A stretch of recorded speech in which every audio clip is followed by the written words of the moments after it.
میں دنیا میں تقریباً 50 ملک گھوم چکا ہوں، اور ان 50 ملکوں میں یقیناً خانہ کعبہ اور مسجد نبوی کے بعد اگر کوئی شاندار جگہ میں نے دیکھی ہے تو وہ ہے فوگرائی۔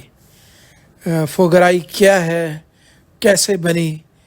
تو یہ ایک ہاؤسنگ کمپلیکس ہے جو کہ سوشل ویلفیئر کے لیے ہے۔ یہ تقریباً 1521 میں بنا تھا، جو کہ جیکب فوگر نے بنایا تھا۔ جیکب فوگر کون تھا؟ وہ ایک امیر آدمی تھا جو کہ بینکنگ کا کام کرتا تھا۔ اس کے علاوہ وہ مرچنٹ بھی تھا اور ساتھ ساتھ مائننگ انڈسٹری میں بھی کام کرتا تھا۔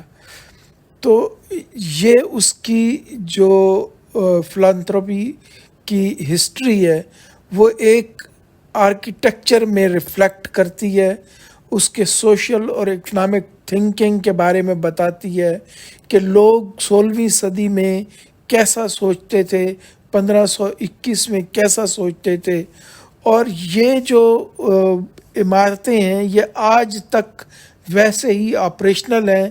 تو ایک جو اہم بات ہے وہ یہ بھی ہے کہ آپ کو یہ بھی پتہ چلتا ہے کہ اس وقت 1521 میں گھر کس طرح ہوتے تھے، گھر کے اندر رہن سہن کیسے ہوتا تھا، ان کا کلچر کیسا تھا، واش روم کیسے تھے۔ تو یہ آپ کو اس ریزیڈنشل کمیونٹی کیسی تھی، یہ آپ کو یہ ویڈیو بتائے گی۔ یہ ایک بہت ہی امپارٹنٹ لینڈ مارک ہے جو کہ آگسبرگ میں واقع ہے۔ تو جیسے کہ میں نے بتایا کہ جیکب فوگر جو ہے وہ ایک امیر آدمی تھا، بہت سارا اس کے پاس پیسہ تھا۔ اس نے اپنے پیسے کا استعمال جو کیا وہ لوگوں کی فلاح و بہبود کے لیے استعمال کیا۔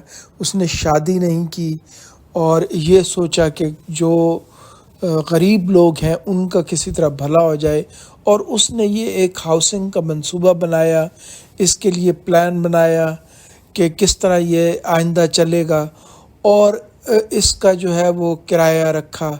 تو وہ کتنا کرایہ تھا یہ بھی ہم آپ کو بتائیں گے۔ تو یہ اس طرح ہم کہہ سکتے ہیں کہ فوگر فیملی ہی اس ہاؤسنگ پروجیکٹ کو لے کر چلی۔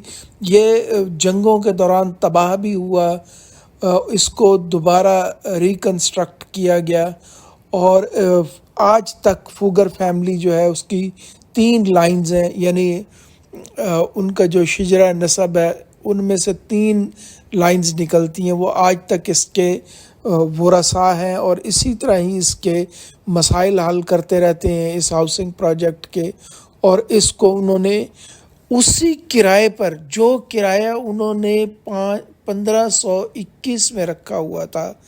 اس وقت کیا کرنسی تھی؟ اس وقت کرنسی تھی گلڈر۔ تو انہوں نے تقریباً کوئی 80 گلڈر اس کا کرایہ رکھا ہوا تھا 1 سال کا، اور وہ 80 گلڈر جو بنتے ہیں وہ تقریباً 1 یورو بنتا ہے، یعنی 300 روپے۔ تو گھر کا کرایہ 300 روپے 1 سال کا، یہ اس گھر میں یہ ان کو ملتا ہے۔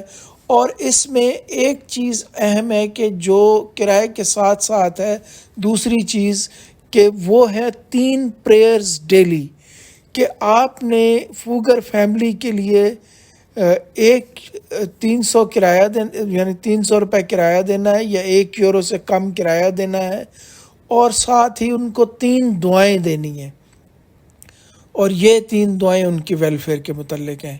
تو یہ اس کا ٹوٹل کرایہ تھا۔ اب آپ کو رہنے کے لیے یہ ضروری ہے کہ وہ بندہ جو ہے آگسبرگ کا ہو اور کیتھولک ہو، اور یہاں کا نیٹو ہو۔ آگسبرگ جو ہے وہ تقریباً میونخ کے ساتھ ساتھ ہے، میونخ سے کوئی 100 کلومیٹر دور ہے۔ تو یہ اس طرح فوگرائی فیملی نے اس گھر کو، اس گھروں کے نظام کو بنایا۔ تو شروع میں تو اس کے تقریباً 52 گھر بنائے گئے تھے، اور ہر ایک میں 2 اپارٹمنٹ تھے، یعنی کہ ٹوٹل 104 اپارٹمنٹس تھے اس جگہ پر اوریجنلی. لیکن صدیوں کے گزرتے ہوئے، وقت کے گزرنے کے ساتھ ساتھ لوگوں نے ان کی بلڈنگز میں اضافہ کیا. آج یہاں پر تقریباً 67 گھر ہیں اور 140 اپارٹمنٹ ہیں، اور اس کے ساتھ ساتھ ایک چرچ بھی وہاں پر موجود ہے جو کہ سینٹرل اسکوائر کے بالکل قریب ہے. یہاں پر یہ گھر جو ہے تقریباً 60 اسکوائر میٹر کا ہے، یعنی تقریباً 645 اسکوائر فٹ جو ہے یہ گھر کا رقبہ ہے. اور اس میں یہ بہت ہی سادہ سے گھر ہیں، اور اس میں جو مد نظر رکھا گیا ہے وہ فنکشنالٹی اور ڈیوریبلٹی کو رکھا گیا ہے. اور یہ جو ہے رینیسانس سٹائل کے گھر ہیں، جو کہ جن کی چھتیں جو ہیں وہ سٹیپ ہیں، اور جو پاسٹل جو فیکیڈ ہے، جو کلر ہے اس کا، وہ تقریباً یلو کلر کا ہے. تو یہ فیکیڈ آج تک ویسے ہی ہے جیسا کہ یہ پرانے وقتوں میں ہوتا تھا. یہ ایک والڈ کمپلیکس ہے، یعنی کہ اندر ہی اندر بنا ہوا ہے، ایک احاطے کے اندر بنا ہوا ہے. اور اس میں خیال رکھا گیا کہ اس کو جو نہریں ہیں ان کے قریب سے گزارا جائے تاکہ لوگوں کو پانی کا مسئلہ نہ ہو. اس میں خاص طور پر جو ہے وہ گیٹ بھی ہیں مختلف سائڈوں پر، لیکن اب اس کا ایک گیٹ کھلا ہوتا ہے جو کہ چرچ کے قریب ہے. اور ایسے وقت میں کہ یعنی رات کے تقریباً 10 بجے گیٹ کیپر ان کو سب کو بند کر دیتا ہے، اور اس کے بعد اجازت نہیں ہوتی اندر آنے کی. اور اگر آپ نے اندر آنا ہے تو پھر آپ کو گیٹ کیپر کو فیس دینی پڑتی ہے، پیسے دینے پڑتے ہیں، جو کہ فوگرائی کے ہاؤسنگ پروجیکٹ میں استعمال ہوتے ہیں. تو یہ اس کا یہاں کا نظام ہے. اب اس کے لیے پیسہ کہاں سے آتا ہے؟ ایک تو میں نے بتایا کہ وہ جو فگر تھا اس نے انڈاؤمنٹ فنڈ قائم کر دیا تھا. اس نے اس میں کچھ پیسہ رکھ دیا تھا کہ آئندہ اس کی بلڈنگ کے لیے استعمال ہو، اور یہ بھی اپنے خاندان کو یہ کہہ دیا تھا کہ آئندہ جو آنے والی نسلیں ہیں وہ اس کی مرمت اور تزئین و آرائش کا کام کرتی رہیں.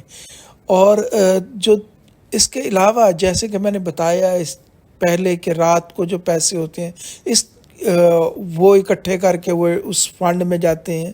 اور جو بھی وہاں پر ٹورسٹ جاتا ہے، جو بھی وزٹر جاتا ہے، اس سے تقریباً 4 یا 5 یورو سے لے کر 7 یورو تک وہ لیتے ہیں، اور وہ پیسہ بھی اسی بلڈنگ میں کی تزئین و آرائش اور اس کی مینٹیننس میں جاتا ہے. تو اس طرح اس بلڈنگ کو جو ہے وہ اس لیگیسی کو، اس شان کو برقرار رکھا گیا ہے.